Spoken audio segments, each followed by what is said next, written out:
پہلے میں بات کرنا چاہوں گا جناب سعید غنی صاحب سے. سعید غنی صاحب، رسپانس آپ کو پنجاب میں بہت اچھا مل رہا ہے اور ایسا ایکسپیکٹڈ نہیں تھا. بلاول صاحب جب پنجاب میں انٹر ہوئے ہیں تو وہاں پہ تو رسپانس آپ کو بہت بہتر مل رہا ہے.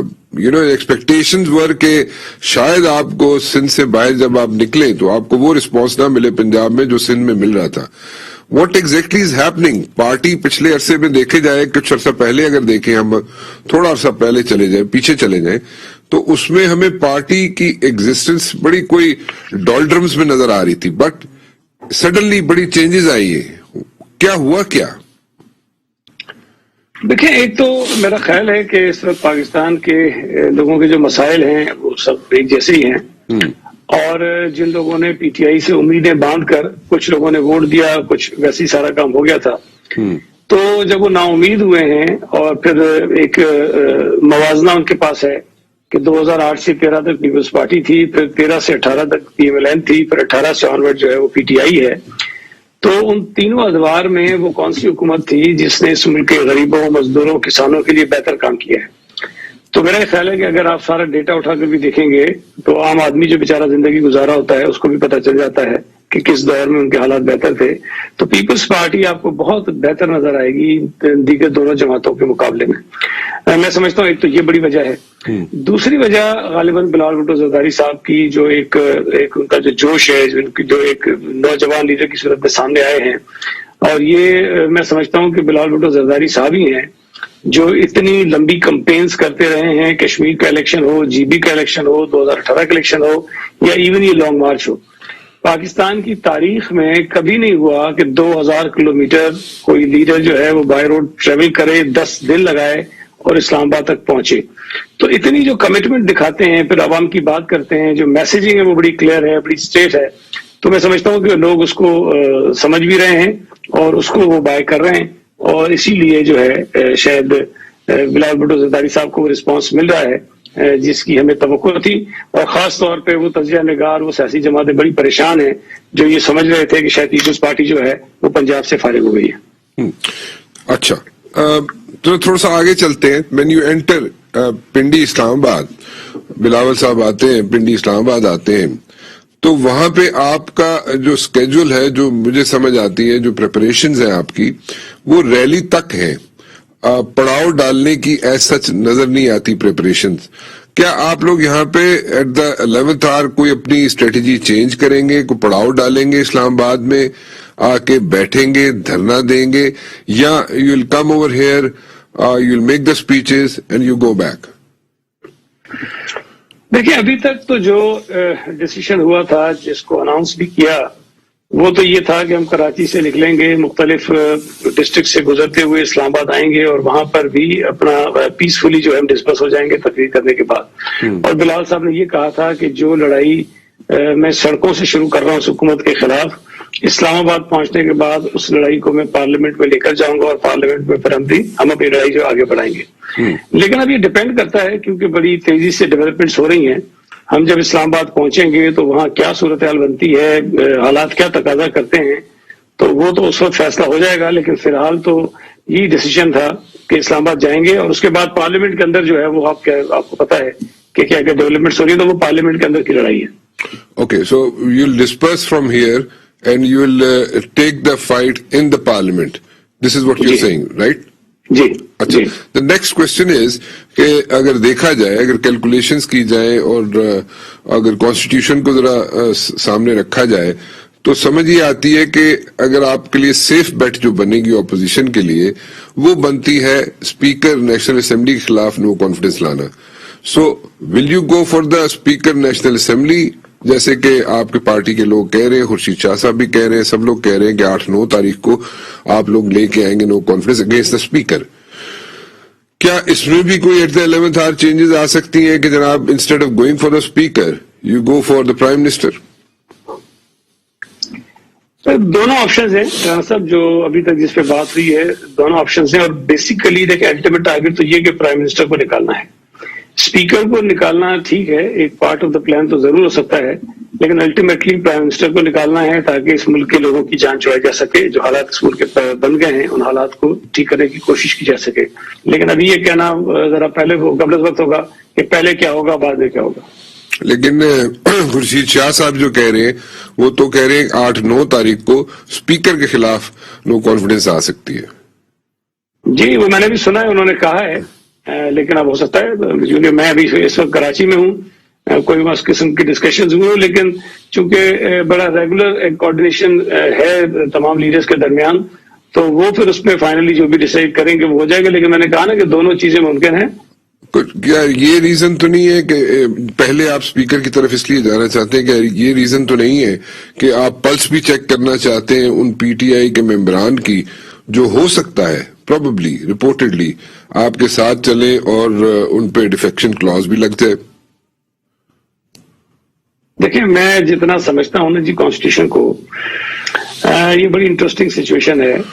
اگر تو کوئی ممبر جو پی ٹی آئی کا ممبر ہے, لیٹ سے for the sake of the argument میں بتا رہا ہوں, کوئی پی ٹی آئی کا ممبر ہے اور وہ جو پارٹی ڈیسیژن ہے اس کے اگینسٹ جاتا ہے اور عمران خان کے خلاف جو ووٹ ہوگا, جو اوپن ہوتا ہے, سیکرٹ تو نہیں ہوتا, اوپن ہوتا ہے, اور وہ عمران خان کے خلاف ووٹ کر دیتا ہے, اور اگر عمران خان کے خلاف ووٹ آف نو کانفیڈنس کامیاب ہو جاتی ہے تو وزیر اعظم نے تو چلے جانا ہے.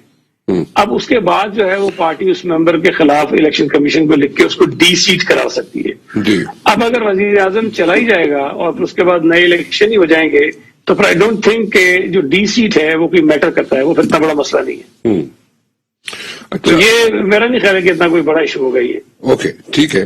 جیسے نون لیگ نے کچھ کمٹمنٹس کی ہیں رپورٹڈلی, اور کمٹمنٹس ان لوگوں کے ساتھ کی ہے کہ جو ہو سکتا ہے جن پہ ڈیفیکشن کلاز لگ جائے یا جن کو ہیٹ فیس کرنا پڑے اپنی لیڈرشپ کی طرف سے. میں پی ٹی آئی کے ممبران کی بات کروں جو ہو سکتا ہے آپ کے ساتھ مل جائے, لیکن اگر وہ ان کو کوئی ہیٹ فیس کرنا پڑتی ہے تو وہ انہوں نے ان کو ایڈجسٹ کرنے کے لیے یا کمٹمنٹس کوئی نہ کوئی کی ہیں, چاہے ٹکٹ کی ہو یا کسی اور طریقے سے کی ہو, کوئی نہ کوئی کمٹمنٹس کی ہوئی ہیں انہوں نے. وہ ٹکٹس ان کے کوئی رشتہ دار بھی لے سکتے ہیں یا وہ خود بھی اویل کر سکتے ہیں, واٹ ایور, اور یا کسی اور طریقے سے ان کو حکومت میں ایڈجسٹ کیا جا سکتا ہے. آپ کے ساتھ بھی اسی قسم کی کوئی کمٹمنٹس ہوئی ہیں کچھ لوگوں کی پی ٹی آئی کی, اور اگر ہوئی ہیں تو کتنے لوگ ہوں گے جو پی ٹی آئی کے آپ کے ساتھ ہوں گے؟ دیکھیں میں اس وقت اس پوزیشن میں نہیں ہوں کہ یہ ایگزیکٹلی بتاؤں کہ کتنے ممبرز ہیں اور کیا کیا کمٹمنٹس ہیں, لیکن آپ کو یہ پتا ہے کہ 2018 کے الیکشن سے پہلے بہت سارے لوگوں کو پی ٹی آئی میں شامل کروایا گیا زبردستی, اور ان کے اوپر دباؤ تھا. ان کو یہ کہا گیا کہ یا تو پیپلز پارٹی چھوڑ دیں اور پی ٹی آئی میں آ جائیں, یا پھر آپ انڈیپینڈنٹ الیکشن لڑ دیں. جن لوگوں نے مان لیا, اکثر لوگوں نے نہیں بھی مانا. تو اس قسم کی صورتحال میں اگر کچھ لوگ پارٹی چھوڑ کے گئے تھے تو اگر اب دوبارہ وہ پارٹی میں آنا چاہیں گے تو یقیناً ہم ویلکم کریں گے. آج بھی چیئرمین صاحب نے کہا کہ وہ لوگ جو کبھی بھی پارٹی میں رہے ہیں اگر وہ آنا چاہتے ہیں تو ہم ان کو ویلکم کریں گے. اوکے, ایک چیز ذرا سمجھا دیں ہمیں, کیونکہ یہ اتحاد ہے نون لیگ کا, مولانا صاحب کا, اور آپ لوگوں کا 9 جماعتیں ہیں تقریباً جن کا اتحاد ہے, اور آپ لوگ اتحاد کو لے کے آگے چل رہے ہیں. ہم نے چیئرمین سینٹ کا ہم نے الیکشن دیکھا, وہاں پہ آپ کے اور نون لیگ کے اختلافات وہاں پہ سامنے آنا شروع ہو گئے تھے. بڑا ٹپیکل سا کوشچن ہے, کئی دفعہ آپ نے اس کا جواب بھی دیا ہوگا, بٹ دین اگین میں اس کی ڈیٹیل میں اس لیے جانا چاہتا ہوں کہ آئندہ اگر آپ لوگوں کو آپ کی نو کانفیڈنس اگر آپ کامیاب ہو جاتے ہیں اور آپ کو حکومت بنانی پڑتی ہے تو how will things shape up? Elections ہوتے ہیں یا آپ کی لیڈرشپ کا تو یہ ارادہ ہے, ان کا خیال یہ ہے کہ الیکشن سے پہلے الیکٹورل ریفارمز ہونے چاہیے اور پھر الیکشنز ہونے چاہیے. نون لیگ امیڈیٹلی الیکشنز چاہتی ہے. So how will you manage things? Number 1. Number 2, اگر بعد میں اگر آپ لوگوں کو مل کے کسی بھی سٹیج پہ مل کے حکومت بنانی پڑے, جس کے چانسز مجھے بڑے بلیک نظر آتے ہیں, بٹ دین اگین اگر بنانی بھی پڑے تو کیا آپ بنا پائیں گے؟ دیکھ رہا تھا, ایک تو سینٹ کے چیئرمین کے الیکشن میں میرا نہیں خیال ہے کہ اس میں کوئی ایشوز تھے. وہ تو ہم نے مل کے لڑا تھا اور اللہ کے فضل سے ہم جیتے بھی تھے. یوسف رضا گیلانی صاحب چیئرمین سینٹ بن گئے تھے. اب الگ بات ہے کہ اگر ان کے ساتھ ووٹ جو ویلڈ ووٹس تھے ان کو ریجیکٹ کرا دیا گیا اور پھر وہ کیس ابھی ہائی کورٹ میں ہے. جو دوسری بات آپ نے کہی، دیکھیں الیکٹرل ریفارمز کے بغیر میرا خیال ہے کہ نئے الیکشنز نہیں ہونے چاہیے، اس لیے کہ اس اسمبلی نے، اس حکومت نے بڑی ہی متنازع طریقے سے جو الیکٹرانک ووٹنگ مشینز والا قانون ہے وہ، اور جو اوورسیز پاکستانیز ہیں ان کے جس طرح ایکسپلائٹ کیا ہے ان کے رائٹ کو اپنے حق میں لانے کے لیے، دھاندلی کے لیے استعمال کرنے کے لیے، وہ قوانین جب تک تبدیل نہیں ہوتے تب تک الیکشن آپ کے فری اور فیئر نہیں ہو سکتے ہیں۔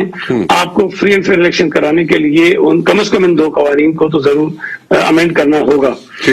اب جو دوسری بات آپ نے کہی کہ ہم کس طرح ساتھ چلیں گے، میں یہ سمجھتا ہوں کہ پچھلے 3 سالوں میں اور اس سے پہلے بھی شاید 10 12 15 سالوں میں پولیٹیکل پارٹیز نے بہت کچھ سیکھا ہے۔ دیکھیں پاکستان پیپلز پارٹی 2008 میں جب حکومت میں تھی تو ہمارے پاس سمپل میجورٹی بھی نہیں تھی، لیکن ہم نے 18th امینڈمنٹ کر لی دیگر جماعتوں کے تعاون سے، تو ظاہر ہے وہ ایک تجربہ تھا، ایک ایکسپیرینس تھا تمام جماعتوں کا، انہوں نے محسوس کیا کہ کرنا چاہیے تو ہو گیا۔ اس وقت بھی صورتحال یہ ہے، تمام جماعتیں ریئلائز کرتی ہیں کہ اگر ہم نے مل جل کر اس نظام کو ٹھیک کرنے کی کوشش نہیں کی تو وہ ایک کے بعد دوسرے کے لیے مسائل پیدا کرتا رہے گا، اور الٹیمیٹلی جو اس ملک کے لوگ ہیں وہ مصیبت میں آئیں گے، اور کوئی نہ کوئی اس قسم کی حکومت ان پر مسلط ہو جائے گی جس کو عوام نہیں چاہتے ہیں، اور پھر یا جس حکومت کے دل میں عوام کا درد نہ ہو اور احساس نہ ہو۔ تو جب یہ سیاسی جماعتوں کے اندر احساس ہو تو پھر کمپرومائز بھی ہوتے ہیں، اور بہت ساری جماعتیں اپنی ذاتی خواہشات یا ذاتی جو ایجنڈا ہوتا ہے اس کو ایک طرف رکھتے ہیں اور نیشنل انٹرسٹ کی بنیاد پر کچھ نہ کچھ چیزیں کر لیتے ہیں۔ تو مجھے 100% امید ہے کہ عمران خان کے ہٹنے کے بعد جو اپوزیشن کی جماعتیں ان کے اندر کوئی ایسے مسائل پیدا نہیں ہوں گے، ہم ساری چیزیں بڑی اسموتھلی جو ہے وہ سارٹ آؤٹ کر لیں گے، اور اس کے بعد جب الیکشن ہوگا تو ظاہر ہے کہ الیکشن میں ضروری نہیں کہ ساری جماعتیں آپس میں اتحادی ہوں، ہم ایک دوسرے کے سامنے الیکشن بھی لڑ سکتے ہیں۔ اس کے بعد جو انتخابی نتائج آئیں گے پھر اس میں اگر کسی جماعت کو میجورٹی ملتی ہے نہیں ملتی ہے، نئے الائنسز بنتے ہیں، وہ تو پھر اس وقت فیصلہ کیا جائے گا۔ ٹھیک، بالکل ٹھیک کہا آپ نے جی۔